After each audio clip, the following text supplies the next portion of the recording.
जिनपति स्वरूपो गुरुवर पुनीतान्त प्रज्ञा गहनतम तत्त्वेषु निपुणा श्रुतस्वाध्यायेन सुविदितरहस्यो विभुवर प्रशस्त्या शास्त्राणां सुषमतरसम्पादनसृति महाप्रज्ञ पूज्यो जिनपति स्वरूपो गुरुवर। संघर्ष और शांति, इन दो शब्दों के बीच हमारी बहुत सारी समस्याएं और बहुत सारे समाधान झूल रहे हैं।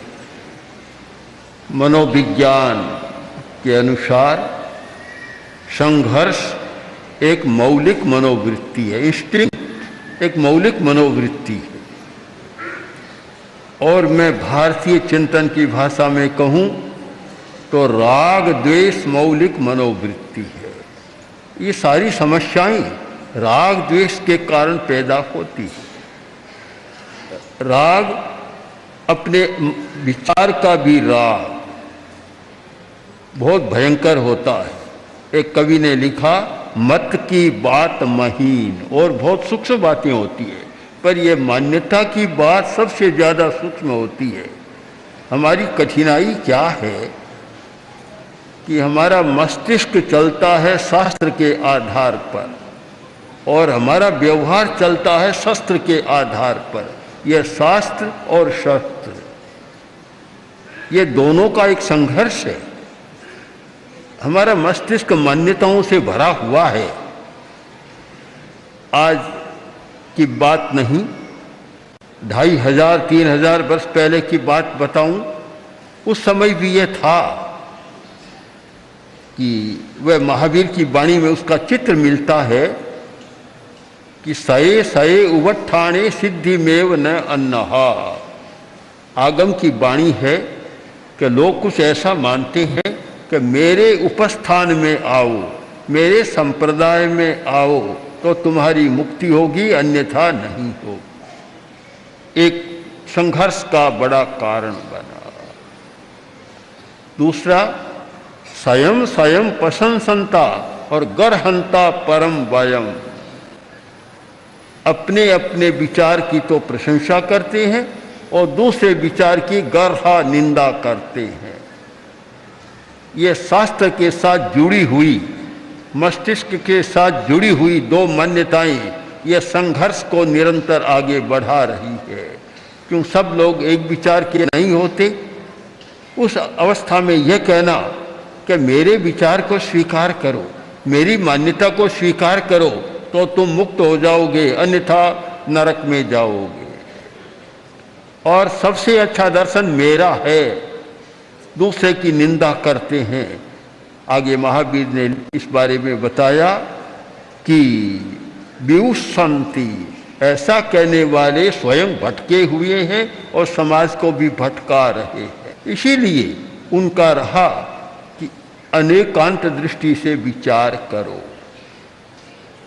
व्यक्ति, समाज और राष्ट्र, तीनों पर हम विचार करें तो व्यक्ति मान्यता के आधार पर चल सकता है, किंतु जब समाज का प्रश्न आया उसे परिवर्तन करना पड़ेगा, दृष्टिकोण को बदलना पड़ेगा कि मैं जो मान रहा हूं किंतु वह समाज के जीवन में वह लागू नहीं हो सकता।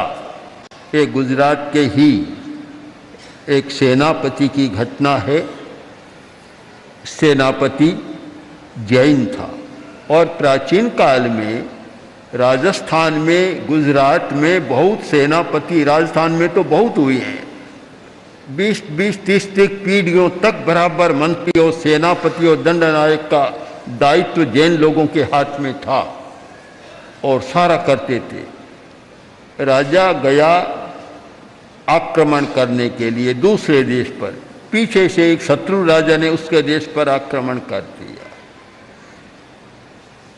समस्या हो गई। महारानी तैयार हुई तो एक सेनापति वहाँ विद्यमान था, उसने कहा आपको जाने की जरूरत नहीं है, हम स्वयं इस स्थिति से निपट लेंगे। सेनापति सेना लेकर गया। संयोग बस पाक्षिक दिन था। जैन लोग पाक्षिक प्रतिक्रमण करते हैं, पूर्णिमा अमावस्या को संध्या के समय प्रतिक्रमण करते हैं और प्रतिक्रमण में आलोचना करते हैं, पाप की गर्हा निंदा करते हैं। तो सेनापति ने जब देखा कि प्रतिक्रमण का समय हो गया, नीचे आसन बिछाया और प्रतिक्रमण शुरू किया। और प्रतिक्रमण जब यह आया कि एक इंद्रिया, बे इंद्रिया, ते इंद्रिया, एकेंद्रिय जीव, द्विंद्रिय जीव, त्रिंद्रिय जीव, चतुरिंद्रिय जीव, पंचेंद्रिय जीव, किसी भी जीव की मेरे द्वारा हत्या हुई हो, हिंसा हुई हो तो मिच्छामि दुक्कड़म। अब सारे सैनिकों ने सुना घोड़ा के कि जो एक चींटी और कीड़ी मकोड़ी है उसको मारने से ही मिच्छामि दुक्कड़म प्रायश्चित कर रहा है, भला क्या कैसे लड़ेगा। वे कुछ अधिकारी पहुंचे महारानी के पास, जाकर बोले महारानी जी आप क्या कर रही हैं, हमारा सेनापति तो ऐसा है और हमारी पराजय तो निश्चित है। महारानी भी घबरा गई। सेनापति को बुलाया, बुलाकर कहा कि ये कैसे भैया तुम्हारी ये बात आ रही है, ये कैसे है। उसने कहा सही बात है, सही बात है महारानी साहिबा, मैं जैन हूँ, श्रावक हूँ, मैं अनावश्यक एक चींटी की भी हिंसा नहीं करता, किसी को नहीं मारता, नहीं सताता, यह मेरा व्रत है और मैं किसी की नहीं करूँगा। किंतु मैं सामाजिक प्राणी हूँ, मैं मुनि नहीं हूँ, मैं सामाजिक प्राणी हूँ। तो जहाँ आवश्यक है, अपने राष्ट्र की रक्षा का प्रश्न है, अपने देश की रक्षा का प्रश्न है, अपने अस्तित्व की रक्षा का प्रश्न है, वहाँ मैं क्या करूँगा आप देख लेना, आप चिंता न करें। धर्म और अध्यात्म को धर्म की भूमिका पर समझने का प्रयत्न करो, दोनों का मिश्रण मत करो। उन्होंने एक सुंदर उदाहरण की भाषा में कहा कि तंबाकू और घी एक दुकान में दोनों बेचे जा रहे थे। तंबाकू का अपना उपयोग, अपना मूल्य है और घी का अपना मूल्य। तंबाकू में भी बढ़िया तंबाकू जो सूंघी जाती है, बहुत बढ़िया तंबाकू बेची जाती थी। एक दिन दुकान का मालिक बाहर गया, बेटे को दुकान सौंप गया कि बेटा देख ये है, ग्राहक आए तो तंबाकू मांगे तो तंबाकू दे देना और घी मांगे तो घी दे देना और काम तुम चलाना। पिता चला गया, पीछे से बेटा आया, दुकान पर देखा तो आधा डिब्बा घी का है, आधा तंबाकू। उसने कहा पिताजी तो जानते नहीं, मैं तो पढ़ा लिखा हूँ, इतने निकम्मे है, इतना स्थान रोक रखा है, अच्छा नहीं है। देखा दोनों का मूल्य बराबर है। उस समय की बात है कि ₹1.25 का 1.25 शेर तो घी और 1.25 शेर वह तंबाकू सूंघने की वे, कि दोनों का समान मूल्य है, फिर इतना क्यों। उसने बड़ी चतुराई के साथ, डिब्बे खाली थे, घी में तंबाकू मिला दी, तंबाकू में घी मिला दिया, सब कर दिया। अब ग्राहक आए, किसी ने कहा लाओ घी, तो डिब्बा सामने कर दिया। अरे ये क्या, ये तो घी नहीं है। अरे समझते नहीं हो, घी है कि घी कहाँ है, इसमें कुछ मिला हुआ है कि कोई खास बात नहीं है, दोनों का समान मूल्य, तुम लेना हो तो ले जाओ। तंबाकू लेवन आया तो वही झगड़ा, पूरे दिन झगड़े में बीता, न तो बिक्री हुई और न झगड़ा पूरा हुआ। दूसरे दिन पिता आया और कहा बोलो कितनी बिक्री हुई। कि पिताजी आपके ग्राहक तो सारे मूर्ख ही मूर्ख हैं, झगड़ालू है, सब झगड़ा करते हैं कोरा। पिता ने कहा ऐसे तो नहीं, ग्राहक बहुत अच्छे आते हैं, क्या किया तूने। दुकान पर गया, देखा, अरे ये मूर्ख, ये क्या किया।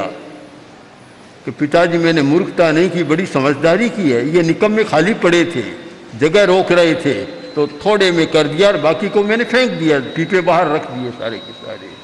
पिता ने कहा तू मूर्ख है, घी का मूल्य अपना है, तंबाकू का मूल्य अपना है। घी का उपयोग अपना है, तंबाकू का उपयोग दोनों को मिला दिया, दोनों खराब हो गए। बंधुओं, हम भी दोनों को मिलाए नहीं। एक संत की भूमिका, एक अध्यात्म साधना की भूमिका अलग होती है। अब एकनाथ ने जो क्षमा की दूसरा नहीं कर सकता। कैसे कर सकता? एक सामाजिक प्राणी नहीं सह सकता, कठिनाई है। संतों का इतिहास भरा पड़ा है, 400-500 वर्षों का, पुरानी जाए तो 2, 3, 4, 5 हजार वर्ष का, कि संतों का इतिहास है कि उन्होंने क्षमा कर दी, सब कुछ कर दिया।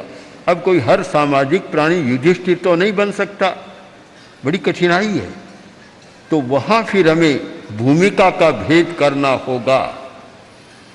आचार्य भिक्षु ने जो भेद किया, और मैंने देखा लोकमान्य तिलक ने गीता रहस्य में जो अच्छा उसका एक भेद किया है, ये भी मोक्ष का मार्ग है, ये हमारा लौकिक मार्ग है।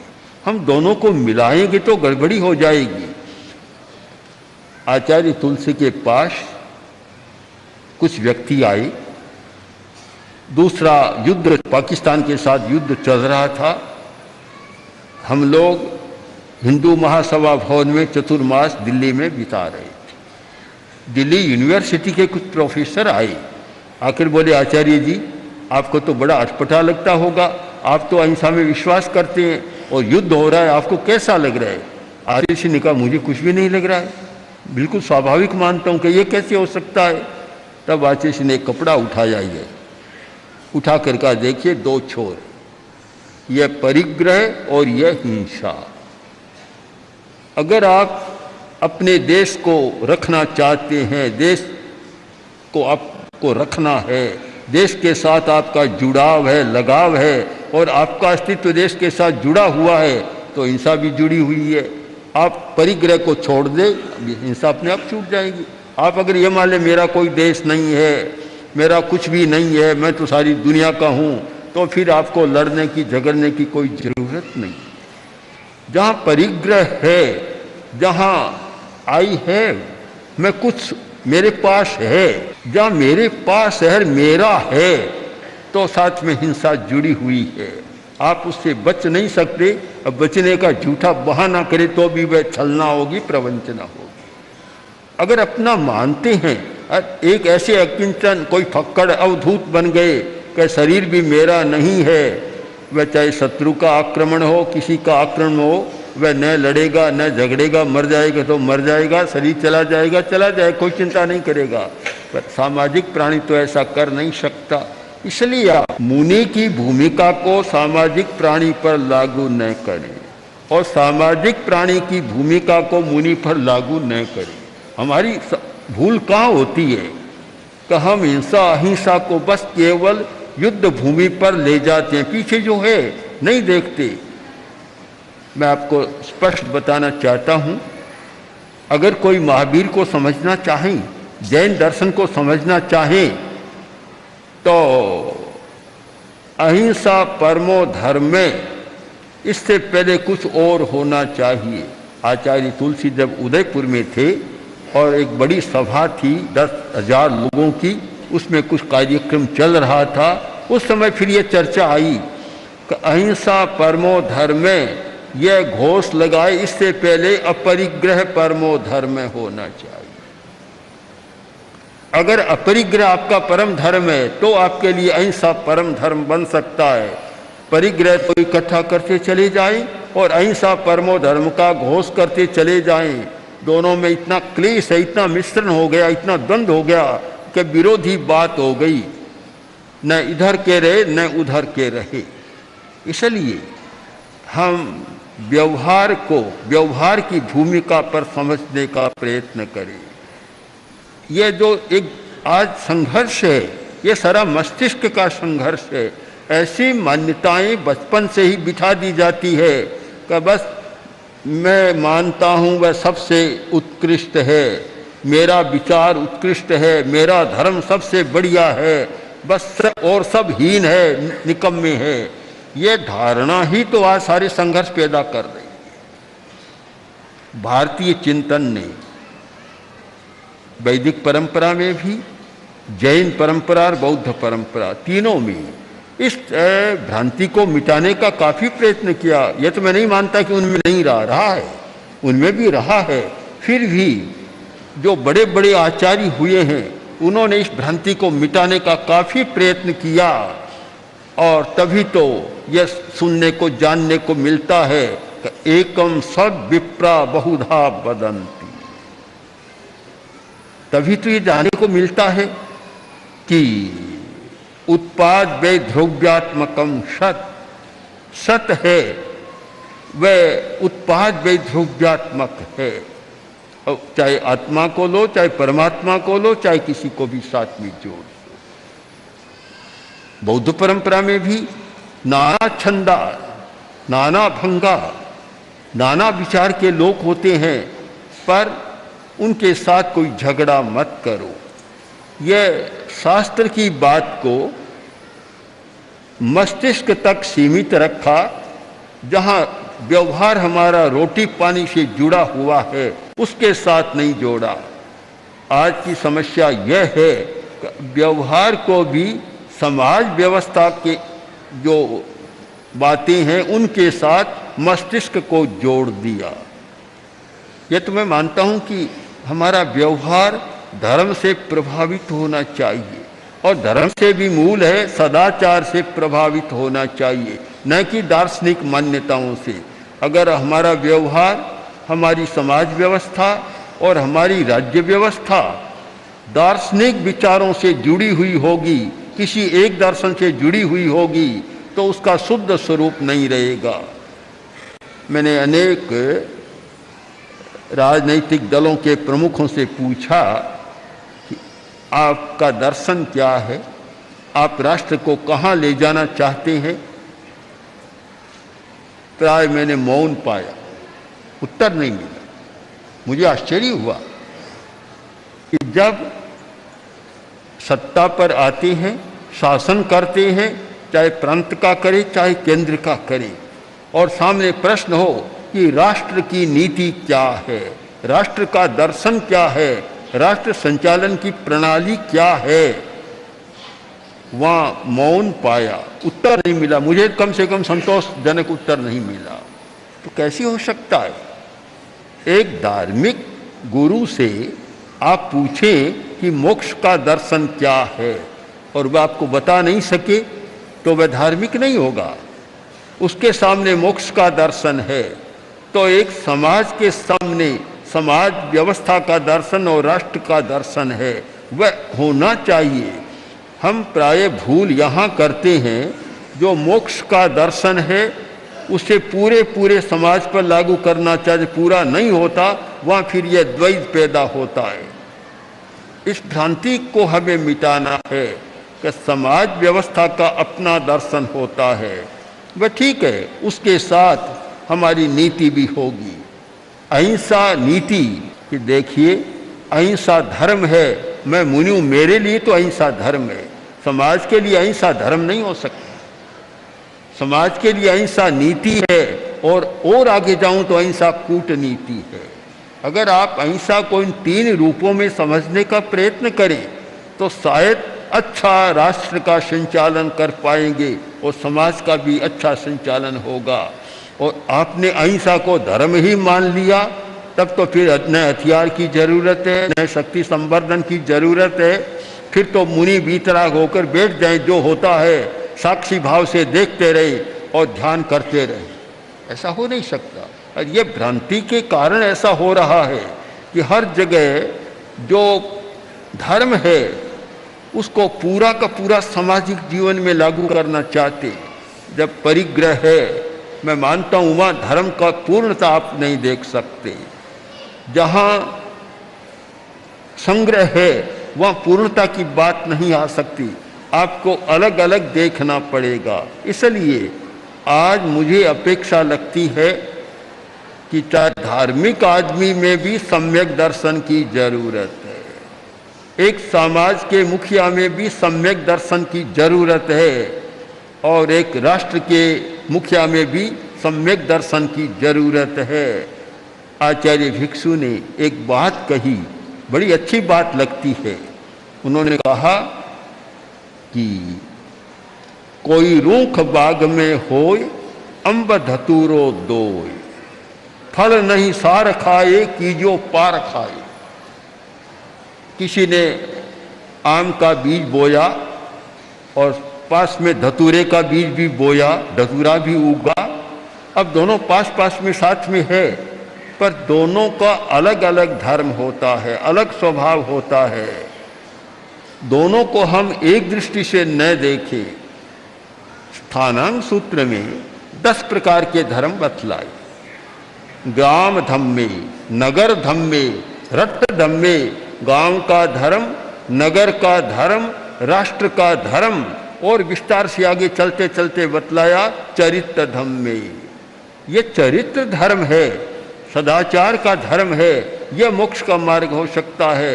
अब ग्राम धर्म, ग्राम की व्यवस्था करना, नगर धम्मे, और नगर का धर्म है, जो कॉरपोरेशन है उसका धर्म है।